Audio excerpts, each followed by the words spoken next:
We're doing well. Today we will talk about how to fix or how to solve the problem of sound on the application of Suno. We click on settings. Here we click on apps, default apps, app settings.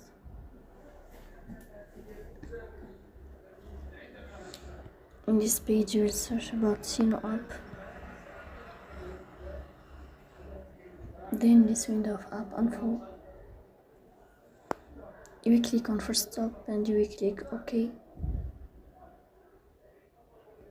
Here we go to storage.